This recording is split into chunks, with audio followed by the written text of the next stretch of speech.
اذان میں کیا بولا جاتا ہے؟ اذان چونکہ آپ لوگوں کو کیول ہندی آتی ہے، اردو نہیں آتی، تو آپ لوگوں نے کبھی کوشش نہیں کیا ہوگا، لیکن ایک بار کوشش کرو کہ اذان میں بولا کیا جاتا ہے۔ اذان میں یہ کہا جاتا ہے دن میں 5 بار یا 2 بار جب بھی اذان ہوتی ہے، اللہ کے علاوہ دوسرا اور کوئی بھی عبادت کے لائق نہیں، یہ بولا جاتا ہے۔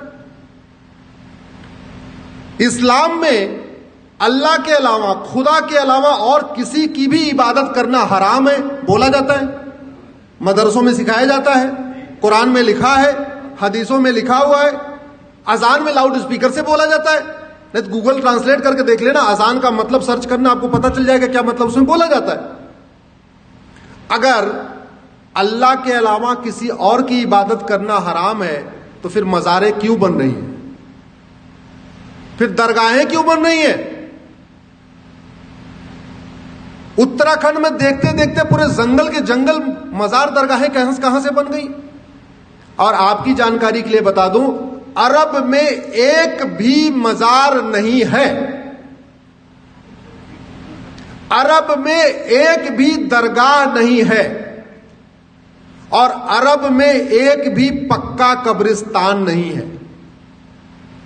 اس لیے نہیں ہے کیونکہ بت پرستی، کسی بھی اور کے سامنے سجدہ کرنا، کسی بھی اور کے سامنے سر جھکانا، یہ حرام ہے۔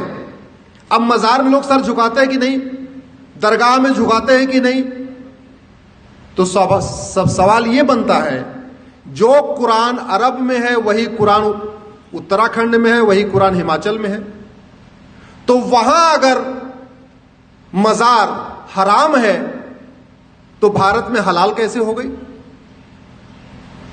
اگر عرب میں درگاہ بنانا حرام ہے، عرب میں ایک بھی درگاہ نہیں ہے، تو بھارت میں اتنی درگاہیں کیسے بن گئی اور کیوں بن رہی ہیں؟